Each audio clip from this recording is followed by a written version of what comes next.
Welcome back to another episode of Trench Tales. For this episode, we finally head back to the Caribbean, where we cover some important history that nobody knows about. But despite the lack of publicity, this is a major problem that Trinidad has to deal with. So get ready, because this is a good one. But before we get into it, make sure to leave a like and subscribe if you are new.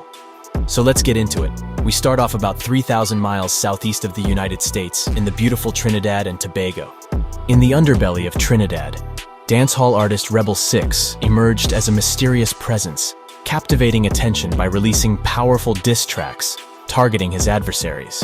Allegedly, one of his targets was Prince Swanee, reportedly once affiliated with the Rasta City crew, who has since embarked on his own venture called Z-Tech. Another individual in Rebel 6's crosshairs was Toppy Boss, who was allegedly linked to the Muslim crew. Rebel 6's powerful lyrics resonated deeply within the nation, carrying a merciless and deliberate message. The clashing artists produced an entirely new wave of music that swept the island like an unstoppable storm. More specifically categorized as Trinidad dancehall, once soothing beats of reggae and dancehall transformed into a dark symphony of murder music, becoming a weapon wielded by the rival crews.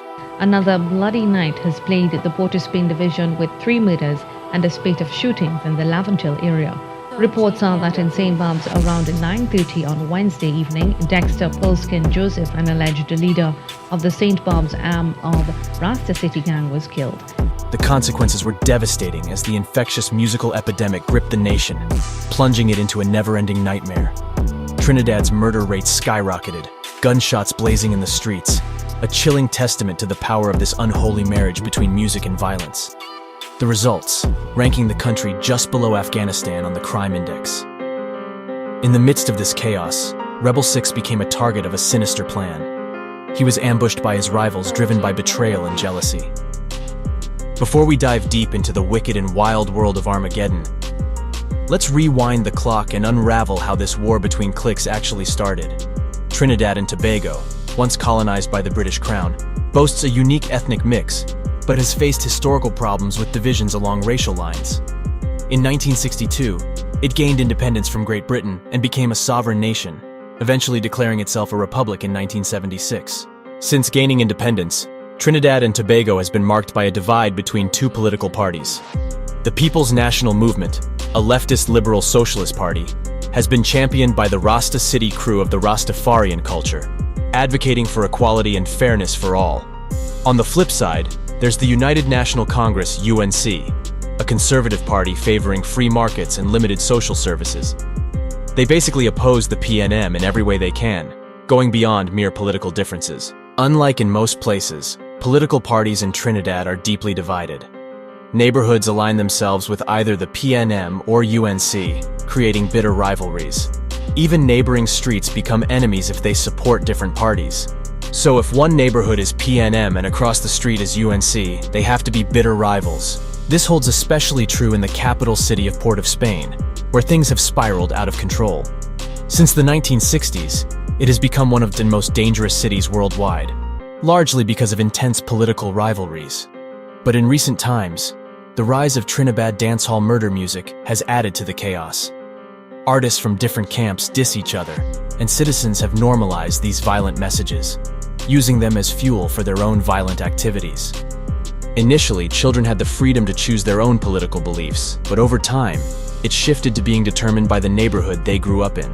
So if you hailed from a UNC neighborhood, you were expected to align with them. This toxic situation brings us to the heart of it all. Welcome to Port of Spain, unquestionably one of the worst places in Trinidad. The region itself is divided into two closely neighboring sections. First, you have Laventil, an area originally built by freed slaves and then developed by the UNC. A breeding ground for the mobilization efforts of an Islamic organization, once led by a 6-foot man by the name of Abu Bakr, who in 1990 made a controversially bloody attempt to seize and temporarily overthrow the country's democratically elected government. On an ordinary afternoon in Trinidad and Tobago, families gather for a local Sesame Street show when the TV screen flickers, revealing the imposing figure of Abu Bakr, standing tall at 6'4". Dressed in a flowing white robe, his face radiates a menacing intensity. Abu Bakr makes a shocking announcement. At 6 p.m. this afternoon, the government of Trinidad and Tobago was overthrown. The Prime Minister and members of the cabinet are under arrest. Gunshots ring out, interrupting the chaos. Panic erupts as an armed figure in camouflage fatigue storms in the country's parliament. For 6 days and 5 nights, Trinidad is held captive by Abu Bakr and his 115 devoted followers under the banner of Jamaat al-Muslimin. This audacious coup marks the only militant Islamic uprising in the Western Hemisphere, claiming 24 lives and leaving a lasting impact on Trinidad. And you know what? Bakr never faced conviction despite attempting to arrest his own country's prime minister. In the aftermath, the country takes a dark turn. Annual murders escalate from under 100 to a staggering 600 as deadly gang warfare engulfs the nation. And for this reason, the People's National Movement was infuriated. The residents of the community across the street were far from being supporters, to put it mildly. This would be Beetham, allegedly home to the formidable Rasta City gang, a tight-knit group of PNM loyalists. Many Afro-Trinidadians felt neglected by the government fueling their alliance with Rasta City. The gang emerged as a resistance against the control exerted by the Muslim gang.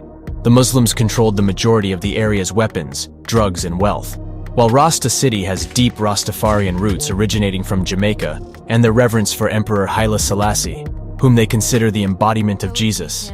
It is ironic that the current crew deviates from the religion's pacifist and non-materialistic beliefs, often showcasing their long, lavish gold chains of the highest carats. Remember this guy? Fast forward to the 21st century, and Trinidad's landscape has drastically changed.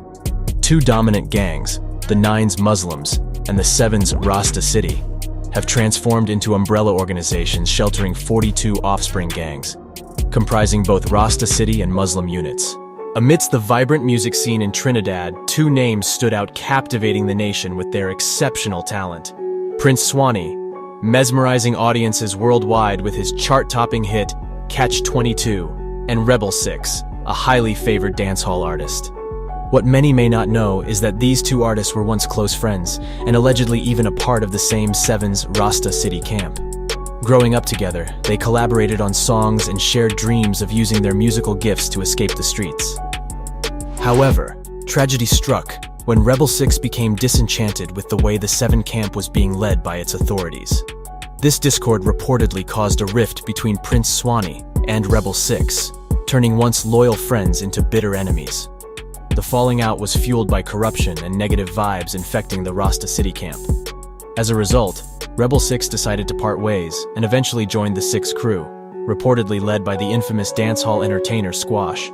His move to align with the renowned Six camp, originating from Jamaica, sent shockwaves across Trinidad as he introduced the Six movement to the island. The transformation from friends to foes was a result of the deep-seated issues within the Rasta City camp, and their divergent paths led them to opposing factions. The clash between Prince Swanee and Rebel 6, now representing different camps, added a new layer of intensity to Trinidad's music scene, making headlines and sparking intrigue among their fans and followers. As the crew started to shift amidst the turmoil within Rasta City, a brutal tribal war erupted, plunging the Seven gang, Six gang, and Muslims gang into a deadly cycle of violence.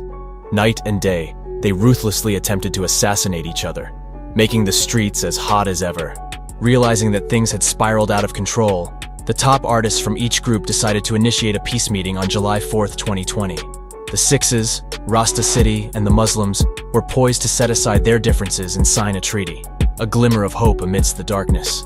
It was a chance to extinguish the bloodshed and restore harmony to a city teetering on the edge. From today onwards, there are no groups, gangs, or organizations, informal or otherwise, by the names Unruly ISIS or Rasta City in Chaguanas or any part of Trinidad. The former gang members are changing their ways, and they ask for the public's forgiveness and help.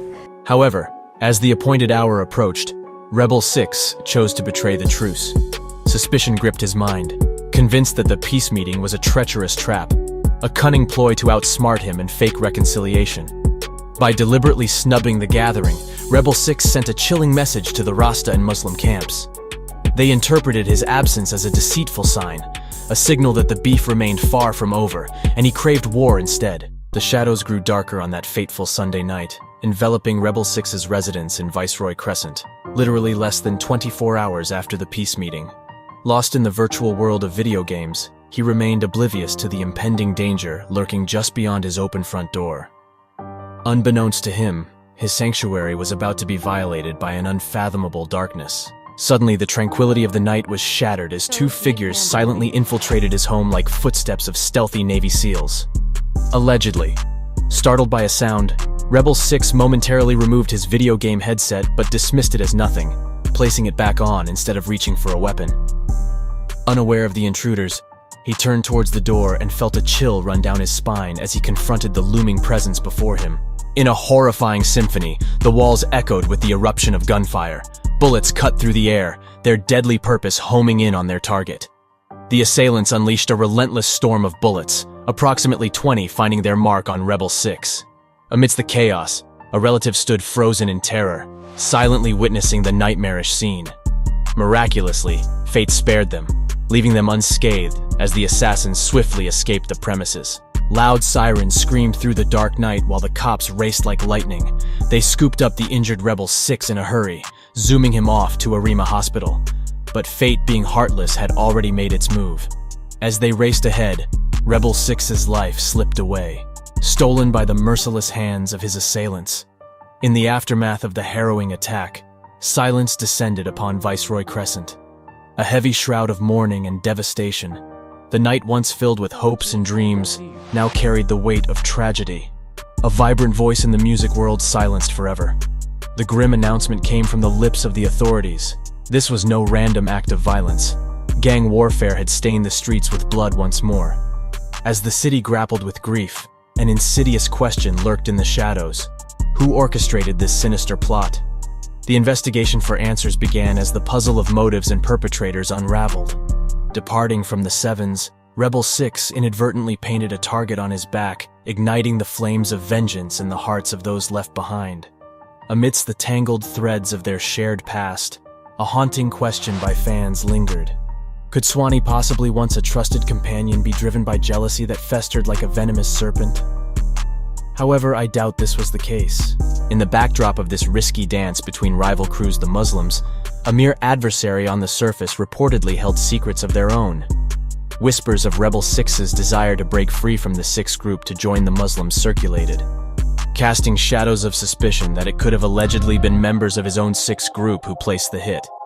As the truth remained a puzzle lost amidst the murky depths of the underbelly, one thing was certain: Rebel 6 had become a pawn in a dangerous game, entrapped in the clutches of the Trinidad gang culture, his fate sealed by forces beyond his control.